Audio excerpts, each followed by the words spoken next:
Hello at good morning sa ating dwarf na coconut dyan. Yes, ang dami niyang bunga guys. Hitik na hitik. Hindi tumitigil sa pamumulaklak kaya ang dami niyang bunga. O, kita nyo naman. Pero hindi naman talaga yan ang ating main na event o ang ating main content ngayon. Kundi ito. Oh, yan. Yan. Gabi. Puting gabi sa Tagalog. Sa amin sa Mindanao ang tawag dyan ay lutya or lutya.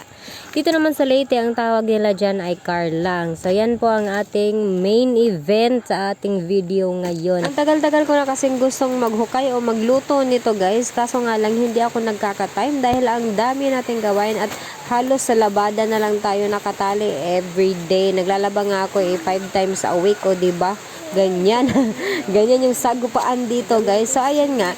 Nag-appointment na tayo at naglaan na tayo ng oras sa ating gabi dyan, no? Early in the morning ay nagplano tayo na maghukay at since gusto na lamang makisawsaw na aking partner dyan, edi siya na rin ang aking pinaghukay, o diba? Dahil malakas yung ulan sa ating paligid ngayon ay pagpasensyahan nyo na ang ating voice over dahil medyo maingay ang paligid. So ito nga palang gabi guys na ating hinuhukay ngayon ay tanim nga pala ito ng aming auntie. At itong gabi na ito ay yung mamahalin na klase daw. Yung kulay niya ay parang pinkish, hindi siya maputi, hindi rin siya yung violet. At habang isa-isa ko na silang tinatanggal sa kanilang puno, ay pinag-iisipan ko kung ano yung masarap at magandang gawin dito. Ang dami kasing pwedeng gawin na luto dito guys, sa totoo lang. Kaya ikaw na lang talaga yung malilito kung paano mo siya lulutuin at kung ano yung diskarte na gagawin mo. Kasi pwede siya gawing chips, yung hihiwain mo siya ng manipis, tapos ibibilad mo siya sa araw.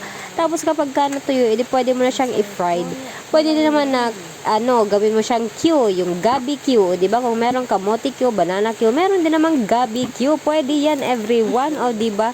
At saka pwede rin siya gawin yung minatamis, yung merong gata, tapos hihiwain mo siya ng depende sa gusto mo na hiwa, yung bite size lamang or cubes. Ikaw na bahala. Basta yun, pwede mo siyang hiwain ng ganun, tapos lutuin mo siya ng minatamis. Pwede rin naman guys na isaing mo lang siya, tapos pagka naluto ay isawsaw mo lang sa sugar, o di naman kaya ay asin, o di ba? Pak ganun. O di naman kaya guys ay suman. Ito, the best talaga ito sa suman kasi naaalala ko nung bata pa kami, madalas nagluluto yung auntie namin o di kaya yung lola namin.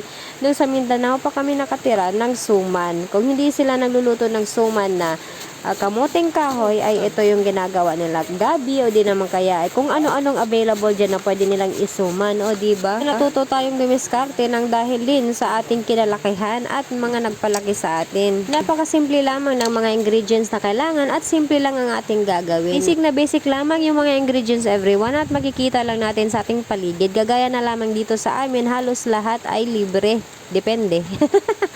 Merong mga ibang bagay at pagkain dito sa amin na nakukuha lang namin ng libre dahil nga sa mga tanim. Kapag meron ka nga namang tanim, ay meron ka ring aanihin. So, yung niyog natin dyan guys, ay kinuha natin doon sa ating dwarf na puno ng niyog. Bali, 2 niyog ang ating ginamit. Tapos, ayan, isang lata ng ating jersey condensada. Tapos gumamit lang tayo ng isang sandok ng ating brown sugar kasi yan lang yung available. Sa totoo lang guys, pwede naman talaga na asukal o brown sugar lang ang ating gamitin dito. Kaso nga lang ay wala kami palang brown sugar kaya yung condensada na lang ang aking ginamit. Tapos ayun nga pala everyone, ang ating ginamit na pambalot dito ay yung dahon ng saging. At bago nga pala natin siya gamitin everyone, ay kailangan muna natin siyang ihalog in Bisaya. Yun bang itatapat natin siya o ipapaibabaw natin sa apoy para hindi siya mapunit kapag atin nang iro-roll ang ating ibabalot na suman. So ayan guys, ganyan lang kadali at ganyan kasimple. Ganyan ang itsura niya kapag ka naibalot na natin.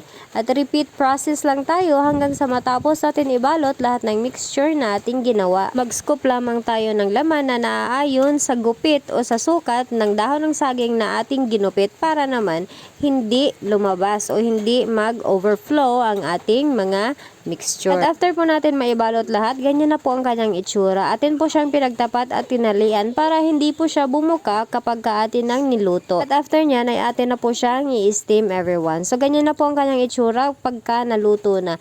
At kung nakikita nyo, ayan yung bukayo na ginawa natin guys sa sapal na ating ginamit nung mga nakarang araw pa, o diba? Ating napakinabangan at naipartner pa natin sa ating suman. Pwede nyo rin po itong partneran guys ng condense o di naman kaya ng latik. Yung latik guys ay Gata lamang ng niyog iyon na may asukal.